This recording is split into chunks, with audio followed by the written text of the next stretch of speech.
అందరికీ నమస్కారం। ఈ రోజు మన ఛానల్లో ఈ 2025 సంవత్సరంలో శుభాలకు మాసమైన చైత్రమాసం ప్రారంభ ముగింపు తేదీలు ఎప్పుడో, అలాగే ఈ మాసంలో వచ్చే ముఖ్యమైన పండుగలు, అలాగే చైత్రమాస విశిష్టత ఏమిటో ఈ రోజు మనం ఈ వీడియో ద్వారా తెలుసుకుందాం। ఎక్కడా స్కిప్ చేయకుండా పూర్తి వీడియో చూస్తారని ఆశిస్తున్నాను।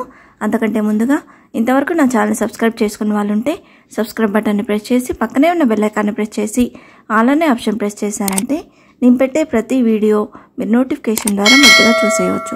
ముందుగా వీడియోలోకి వెళ్ళిపోదాం। జ్యోతిష శాస్త్రం ప్రకారం కాలగణనం చాలా ముఖ్యమైనది। అలాంటి కాలగణనంలో సంవత్సరాలు, మాసాలు ఏర్పడ్డాయి। అలా ఏర్పడిన మాసాలలో తొలి మాసం చైత్రమాసం। బ్రహ్మదేవుడు సృష్టిని ఆరంభించిన మాసం చైత్రమాసం। యుగంనకు ఆది ఉగాదిగా ప్రారంభమైన మాసం చైత్రమాసం। చిత్తా నక్షత్రానికి చంద్రుడు దగ్గరగా ఉండడం చేత ఏర్పడిన మాసం చైత్రమాసం। వసంతోత్సవాలు, చైత్ర నవరాత్రులు వచ్చే మాసం చైత్రమాసం। చైత్రమాస శుక్ల పాడ్యమి రోజు ఉగాది పండుగను జరుపుకుంటాం। చైత్రమాసంలో మొదటి 9 రోజులు ఉత్తర భారతంలో విశేషంగా చైత్ర నవరాత్రులుగా చేస్తారు। మామిడి ఆకుల తోరణాలు, శ్రావ్యమైన కోయిల గానాలతో చైత్రమాసం ప్రారంభమైతే పంచాంగ శ్రవణము, షడ్రుచుల పచ్చడి, కొత్త బట్టలు కట్టుకునే పిల్ల పాపలతో ఉగాది సందడి మొదలవుతుంది। ఎన్నో ఆధ్యాత్మిక, పౌరాణిక విశిష్టతలు కలిగిన ఈ చైత్రమాసంలో చేసే సర్వదేవతారాధన సకల శుభాలను కలిగిస్తుందని పురాణాలు చెప్తున్నాయి। వసంతకాలం చెట్లు చేమలే కాదు, పశుపక్షాదులు కూడా ఈ కాలాన్ని ఆస్వాదించి స్వాగతిస్తాయని అంటారు। అలాంటి వసంత ఋతువులో వచ్చే తొలి మాసం చైత్రం అయితే మొదటి రోజైన చైత్రశుద్ధ పాడ్యంని ఉగాదిగా జరుపుకుంటాం। ఈ మాసంలో సూర్యుడు కూడా మొదటి రాశి అయిన మేషరాశిలోనే సంచరించడం విశేషం।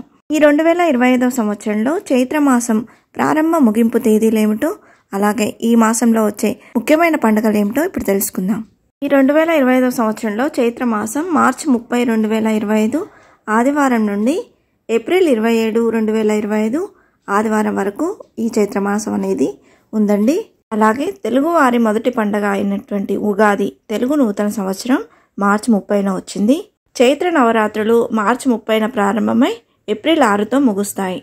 గౌరీ తృతీయ అలాగే మత్స్య జయంతి మార్చి 31న వచ్చిందండి। శ్రీ పంచమి మరియు లక్ష్మీ పంచమి ఏప్రిల్ 2న జరుపుకోనున్నాం। శ్రీరామనవమి ఏప్రిల్ 6న వచ్చిందండి। హనుమాన్ విజయోత్సవం ఏప్రిల్ 12న జరుపుకోనున్నాం। సృష్టి ప్రారంభానికి సూచిక అయిన ఉగాది నాడే ఉత్తరాయణం, దక్షిణాయనం కలిపి మొదలవుతాయని పురాణాలు పేర్కొంటున్నాయి। ఉగాది నాడే బ్రహ్మ సృష్టిని ప్రారంభించాడని ప్రతీతి। ఉగాది రోజున చేసుకునే షడ్రుచుల పచ్చడి జీవిత తత్వాన్ని బోధిస్తూనే ఆరోగ్యాన్ని అందిస్తుందని అంటారు। ఈ కొత్త సంవత్సరాది నాడు మొదట సృష్టిని ప్రారంభించిన బ్రహ్మని పూజించి ఆ తర్వాత ఇష్టదేవతారాధన చేశాకే ఉగాది పచ్చడిని తీసుకోవాలని చెబుతారు వేద పండితులు। వేప పువ్వు, కొత్త బెల్లం, కొత్త చింతపండు, మామిడికాయ, ఉప్పు, కారంతో కలిపి చేసే షడ్రుచుల పచ్చడి వలన ప్రకృతితో వచ్చే మార్పులకు శరీరం సిద్ధమవుతుందని అంటారు। ఆ తర్వాతే తిథి, వార, నక్షత్ర, యోగ కర్ణాలతో కూడిన పంచాంగాన్ని విని రాబోయే రోజుల్లో గ్రహాల గతుల ఆధారంగా ఫలితాలను తెలుసుకుని తదనుగుణంగా భగవంతుని పూజించడం కూడా ఉగాదిలో ఓ ముఖ్య ఘట్టమే। అయితే ఒక్క ఉగాదితోనే ఈ మాసం విశిష్టత అయిపోదు। అప్పటి నుంచి నవమి వరకు వసంత నవరాత్రులు ప్రారంభమవుతాయి। ఈ నవరాత్రుల్లో శక్తి స్వరూపిణి అయిన లలితా పరమేశ్వరిని ఆరాధించాలని పురాణాలు చెప్తున్నాయి। కొందరు ఈ నవరాత్రుల సమయంలో రామాయణ పారాయణాన్ని చేయడాన్ని ఓ ఆచారంగా పాటిస్తారు। నవరాత్రుల చివరి రోజైన నవమి నాడు సీతారాముల కళ్యాణాన్ని అత్యంత వైభవంగా నిర్వహిస్తారు।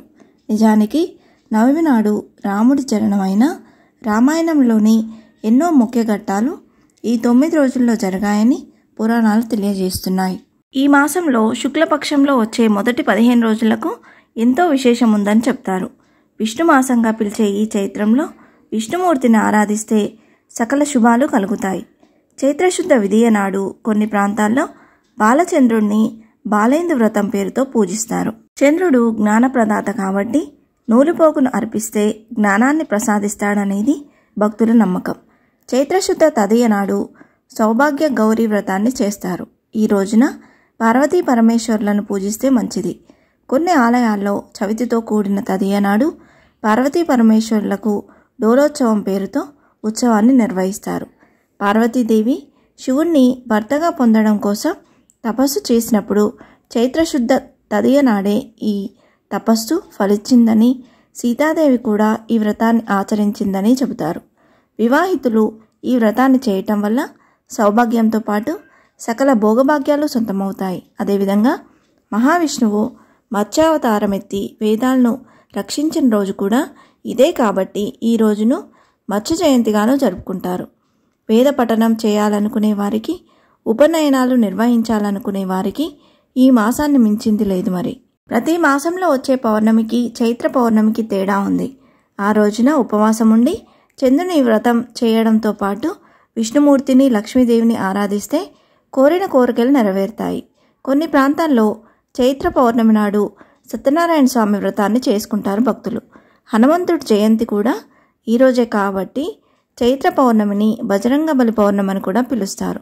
ఒక్క మాటలో చెప్పాలంటే ఈ మాసంలో ప్రారంభించే పనులకు, చేసే పూజలకు, దానాలకు ఫలితాలు ఎక్కువగా ఉంటాయని ప్రతీతి. ఇంతే ఫ్రెండ్స్, ఈ వీడియో మీకు నచ్చిందని ఆశిస్తున్నాను. ఇలాంటి ఇంట్రెస్టింగ్ వీడియోస్ కోసం please subscribe my channel and press the bell icon. అలాగే లైక్ చేయండి, షేర్ చేయండి. మీకు ఏమైనా సందేహం ఉంటే నా కమెంట్ బాక్స్లో పోస్ట్ చేయండి. Thanks for watching.